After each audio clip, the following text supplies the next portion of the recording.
எல்லாருக்கும் வணக்கங்க. எல்லாரும் எப்படி இருக்கீங்க? நல்லா இருக்கீங்களா? நான் ஒரு ஷார்ட் வீடியோ ஒன்று போட்டிருந்தேன்.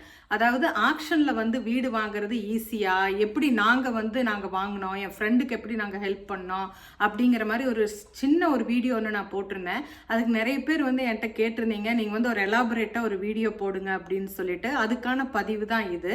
நாங்கள் வந்து ஒரு கப்புள் ஆஃப் இயர்ஸ்க்கு முன்னாடி வந்து ஒரு வீடு வந்து ஆக்ஷனில் வாங்கினாங்க. அதாவது வீடு வாங்குறதே எல்லாத்துக்குமே ஒரு பெரிய கனவு இல்லையா? எந்த நாட்டிலே ஆகட்டும், அது யூகேல பர்டிகுலராக விற்கிற விலைவாசி ஆகட்டும், மார்ட்கேஜ் ஆகட்டும், ரெண்ட் ஆகட்டும், எல்லாமே வந்து ரொம்ப எக்ஸ்பென்சிவாக இருக்கிறதுனால நம்ம ரெண்ட்ல இருக்கும்போது என்னன்னா ஒரு பெரிய அமௌண்ட் அன்னெசரியாக நம்மளுக்கு போயிட்டு இருக்கும். இதே ஒரு வீடாக நம்ம வாங்கிட்டோம் அப்படின்னா அந்த ரெண்ட் பே பண்ணுற காசு வந்து நம்மளுக்கு மார்ட்கேஜுக்கு ரீபேமெண்ட்டாக போயிட்டு இருக்கிறோம். நம்மளுக்கு ஒரு அசட்டாக இருக்கும். அந்த ஒரு எய்மில் தான் நாங்கள் வந்து வீடு ஒன்று பார்த்துக்கிட்டு இருந்தோம். அப்படி பார்த்துட்டு இருக்கிற சூழ்நிலையில் நாங்கள் வந்து இந்த ஆக்ஷன் வீடு வந்து ஒரு அட்வர்டைஸ்மெண்ட் எங்கள் கண்ணில் பட்டது. அந்த வீட்டை நாங்கள் போய் பார்த்தோம். பார்த்துட்டு இதில் எப்படி பண்ணணும், என்ன பண்ணணும்னு எந்த ஐடியாவுமே எங்களுக்கு இல்லை. ஏன்னா ஆல்ரெடி ஆக்ஷனில் வாங்கினவங்க எந்த ஒரு கான்டாக்ட் டீட்டெயில்ஸுமே எங்களுக்கு கிடையாது. அப்படிங்கும்போது நாங்கள் ரிஸ்க் எடுக்கிறோம் அப்படிங்கிறது எங்களுக்கு தெரியும். அப்போ தான் வந்து நாங்கள் மார்ட்கேஜ் அட்வைசரை வந்து அப்ரோச் பண்ணோம், எப்படி பண்ணலாம் அப்படின்ட்டு. நாங்கள் வந்து ஃபுல் கேஷ் பர்ச்சேஸாக நாங்கள் போகலை ஃபர்ஸ்ட் ஆஃப் ஆல். அப்போ எங்களோட இன்கம்க்கு எங்ககிட்ட இருக்கிற டெபாசிட் அமௌண்ட்டை வச்சு நாங்கள் வந்து மார்ட்கேஜை வந்து எடுக்க முடியுமா? ஏன்னா நம்மளுக்கு அந்த கான்ட்ராக்ட் பேப்பரில் பார்த்தீங்கன்னா இது வந்து 14 டேஸ் ஒர்க்கிங் டேஸ்க்குள்ளே முடிக்கணுமா, இல்லை 21 பிஸ்னஸ் டேஸ்க்குள்ளே முடிக்கணுமா அப்படிங்கிறது எல்லாமே உங்களுக்கு வந்து அந்த கான்ட்ராக்ட் பேப்பரில் அவங்க தெளிவாக கொடுத்துருப்பாங்க. டேர்ம்ஸ் அண்ட் கண்டிஷன்ஸில் கொடுத்துருப்பாங்க. என்னென்ன மாதிரி ஃபீஸ் எல்லாம் அந்த வீட்டை நம்ம பர்ச்சேஸ் பண்ணால் என்ன மாதிரி ஃபீஸ் எல்லாம் நம்ம அடைக்க வேண்டி இருக்கும் அப்படிங்கிறத கொடுத்துருப்பாங்க.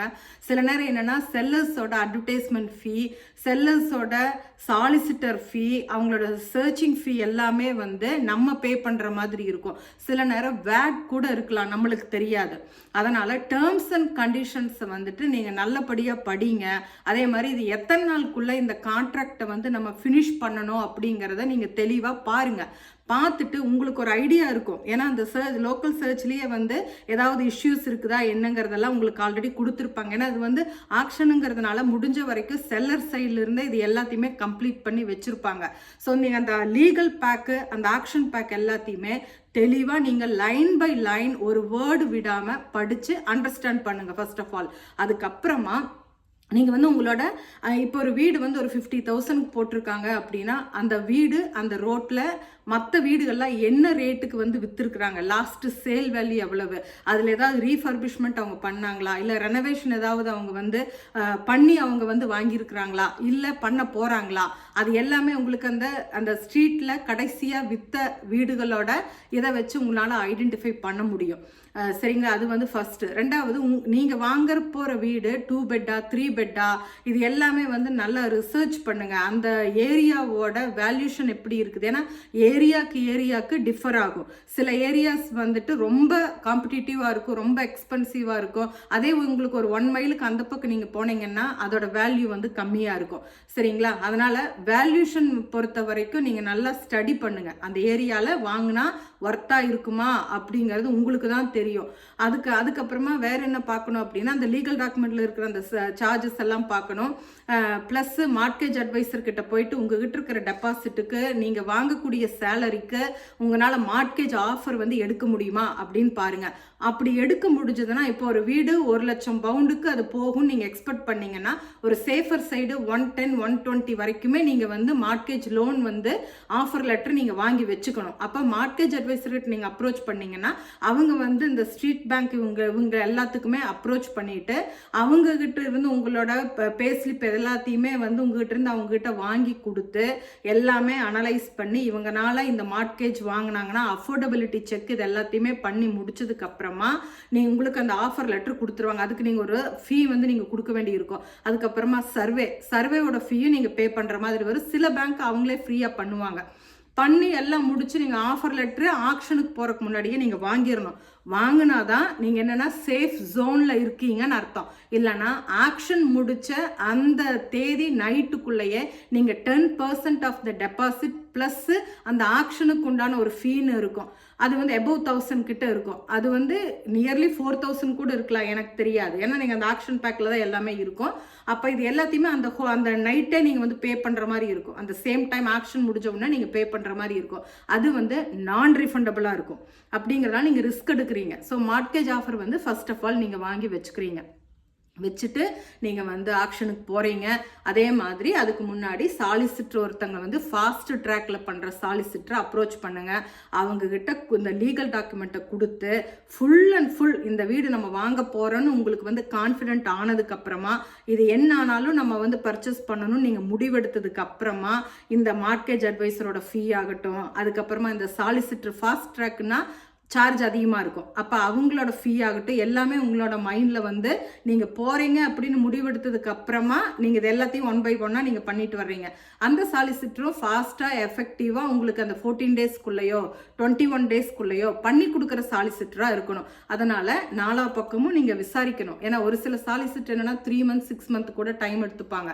அப்போ உங்களுக்கு எந்த சாலிசிட்டர் ஃபாஸ்ட்டாக எஃபெக்டிவாக லீகல் டாக்குமெண்ட்டில் எந்த சிக்கலும் இல்லைன்னு தெளிவாக உங்களுக்கு எல்லாமே சொல்லி கன்ஃபார்ம் பண்ணதுக்கு அப்புறமா தான் நீங்கள் ஆக்ஷனுக்கே நீங்கள் போய் உட்காரணும். நீங்கள் அந்த ப்ராப்பர்ட்டியை வின் பண்ணணும். ஸோ இதில் என்ன அடங்கி இருக்குது அப்படின்னா, சில நேரத்தில் அந்த வீட்டோட கண்டிஷன் எப்படி இருக்குன்னு நம்மளுக்கு தெரியாது, ரூஃபோட கண்டிஷன் எப்படி இருக்குன்னு தெரியாது. அதனால் உங்களோட பேக்ரவுண்டில் யாராவது ஒரு பில்டிங் ரீஃபர்பிஷ் பண்ணுறவங்க இல்லை உங்களுக்கு அந்த நாலேஜ் வந்து நிறைய இருந்தது அப்படின்னா நீங்களே போய் வியூவிங் கொடுக்குறப்ப எல்லாம் செக் பண்ணுங்கள். வால்ஸ் எல்லாம் செக் பண்ணலாம், ரூஃப் எல்லாம் செக் பண்ணலாம், என்ன கண்டிஷனில் இருக்குது, இதுக்கு எஸ்டிமேஷனாக வந்து நம்ம இன்னும் அதுக்கு எவ்வளவு செலவு பண்ண வேண்டி இருக்குது, இது எல்லாமே உங்களுக்கு தெரிஞ்சிடும். அதுக்கப்புறமா இந்த வீடு நம்மளுக்கு ஒர்த்தாக இருந்தால் மட்டும் முன்னாடி போங்க. இல்லை அப்படின்னா நீங்கள் வந்து அதை போய் பர்ச்சேஸ் பண்ணி அன்னெசரியாக ரிஸ்க் எடுக்கிற மாதிரி ஆகிடும். இப்போ நாங்கள் வாங்கின ப்ராப்பர்ட்டி எப்படி அப்படின்னா பேங்க்கில் போட்டிருந்தாங்க, பேங்க் தான் வந்து விற்றது. அட்வர்டைஸ்மெண்ட் பார்த்தோம், நாங்கள் போய் பார்த்தா எல்லாமே எங்களுக்கு பிடிச்சிருந்தது. அதுக்கப்புறமா மார்ட்கேஜ் அட்வைசர் அப்ரோச் பண்ணோம். அவங்களும் எங்களோட இதெல்லாம் செக் பண்ணி பார்த்துட்டு உங்களுக்கு இவ்வளவு தான் எலிஜிபிலிட்டின்னு அவங்க எங்களுக்கு ஒரு ஆஃபர் லெட்டர் வாங்கி கொடுத்துட்டாங்க. அதுக்கு நான் சர்வேயர் ஃபீ ஆகட்டும், மார்ட்கேஜ் அட்வைசர் ஃபீ ஆகட்டும், இது எல்லாமே பே பண்ண அது எல்லாமே நம்மளுக்கு நான் ரீஃபண்டபிள். அதுக்கப்புறமா ஃபாஸ்ட் ட்ராக் சாலிசிட்டர் பிடிச்சி அவங்ககிட்ட இந்த லீகல் டாக்குமெண்ட் இது எல்லாத்தையுமே இது வந்து நீங்கள் ஃபஸ்ட்டாகவே பண்ணலாம். சாலிசிட்டர் பிடிச்சி நீங்கள் செக் பண்ணீங்கன்னா 250 500 pound வரைக்கும் சில சாலிசிட்டர்ஸ் சார்ஜ் பண்ணுவாங்க. ஃபர்ஸ்ட் எடுத்துன்னு நீங்கள் அவங்ககிட்ட பே பண்ணி கூட இதெல்லாம் செக் பண்ணிட்டு கூட நீங்கள் வந்து மார்ட்கேஜ் அட்வைசர்கிட்ட போகலாம். சைமல்டேனியஸாக நீங்கள் 2 சைடுமே நீங்கள் பண்ணலாம். 2 பேர் ஹஸ்பண்ட் அண்ட் ஒய்ஃபு நீங்கள் நல்ல ஜாப்ல இருக்கிறீங்க அப்படின்னா நீங்கள் வந்து கான்ஃபிடென்ட்டாக நம்மளால் இதை ரீபே பண்ண முடியும், எல்லாம் உங்களுக்கு வந்து ஒரு முன்னாடி போகிறக்கு எல்லாமே பாசிட்டிவாக இருந்ததுன்னா யூ கேன் கோ ஹெட். அப்படி இல்லாத பட்சத்தில் நீங்கள் ரிஸ்க் எடுக்காதீங்க. சில நேரம் அந்த ஆக்ஷனில் கூட அந்த ப்ராப்பர்ட்டி விற்காம கூட போகலாம். அவங்க எக்ஸ்பெக்ட் பண்ணுற அந்த சேல் வேல்யூ அவங்களுக்கு வரலன்னா அவங்க வந்து புல் கூட பண்ணிடலாம் செல்லர்ஸ். அதுக்கப்புறமா கூட நீங்கள் போய் அப்ரோச் பண்ணலாம்.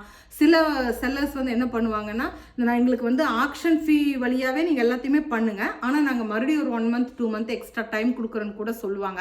அது கூட நீங்கள் அப்ரோச் பண்ணி பார்க்கலாம். இன்கேஸ் நீங்கள் ஒரு விருப்பப்பட்ட ப்ராப்பர்ட்டி ஆக்ஷனில் வந்து விற்கலை, நீங்கள் வந்து வாங்கலை, பட் மறுபடியும் உங்களுக்கு ஒரு இன்ட்ரெஸ்ட் இருந்ததுன்னா நீ அப்ரோச் பண்ணுறதுல தப்பு இல்லையே, கேட்டால் தானே நம்மளுக்கு கிடைக்கும். ஸோ நீங்கள் போய் ஏஜென்சி அப்ரோச் பண்ணலாம், நீங்கள் ஒரு ஆஃபர் கொடுக்கலாம், அதை அவங்க செல்லருக்கு ஃபார்வர்ட் பண்ணுவாங்க. அவங்க வந்து அக்செப்ட் பண்ணிட்டாங்கன்னா உங்களுக்கு ஒரு போனஸ் டைம் மாதிரி மறுபடியும் ஒரு 1 month கூட உங்களுக்கு கிடைக்கும். ஸோ இந்த லோக்கல் சர்ச் ஆகட்டும், இந்த சாலிசிட்டர் இதோட ஆகட்டும், மார்ட்கேஜ் இதாகட்டும், இந்த டேர்ம்ஸ் அண்ட் கண்டிஷன் ஆகட்டும், இது எல்லாமே நல்லா தெளிவாக படிங்க. ஏன்னா சில நேரத்தில் பை பண்ண ப்ரைஸ்லேருந்து நம்மளுக்கு 3.5% 5% வரைக்கும் நம்ம இந்த ஆக்ஷனுக்கு அட்வர்டைஸ்மெண்ட் போடுறாங்க இல்லையா, அவங்க அந்த ஃபீ வச்சுருப்பாங்க. அப்போ 1 லட்சம் பவுண்டுக்கு நம்ம ஒரு ப்ராப்பர்ட்டி வாங்கினோம் அப்படின்னா எபோவ் 3.5% நம்மளுக்கு வந்து எக்ஸ்ட்ரா அடைக்கிற மாதிரி இருக்கும். அதெல்லாமல் நீங்கள் செகண்ட் டைம் பையராக இருந்தால் ஸ்டாம்ப் டியூட்டி இருக்கலாம். அதுக்கப்புறமா வந்து இந்த மாதிரி சின்ன சின்ன வார்த்தைகள் ரொம்ப மைன்யூட்டாக சின்ன லெட்டர்ஸில் கொடுத்துருப்பாங்க. ஸோ 1 by 1 நீங்கள் எல்லாம் படித்து நீங்கள் எல்லாம் புரிஞ்சு அதுக்கப்புறமா உங்களுக்கு எல்லாமே இன் பிளேஸில் இருந்ததுன்னா நீங்கள் போய் ஆக்ஷன் ப்ராப்பர்ட்டி வாங்கலாம். பல நேரத்தில் ஆக்ஷன் ப்ராப்பர்ட்டி நம்மளுக்கு ஒரு 20,000 30,000 40,000 50,000 கூட கம்மியாக கிடைக்கும். ரெனோவேட் பண்ணக்கூடிய ப்ராப்பர்ட்டிஸ் கூட அந்த மாதிரி நம்மளுக்கு கிடைக்கும்.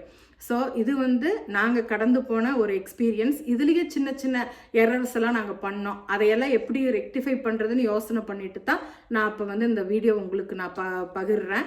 இந்த வீடியோ உங்களுக்கு யூஸ்ஃபுல்லாக இருக்கும்னு நினைக்கிறேன். மற்றவங்களுக்கும் நீங்கள் ஷேர் பண்ணுங்கள், முடிஞ்சால் லைக் பண்ணுங்கள், சப்ஸ்கிரைப் பண்ணுங்கள். தேங்க்யூங்க.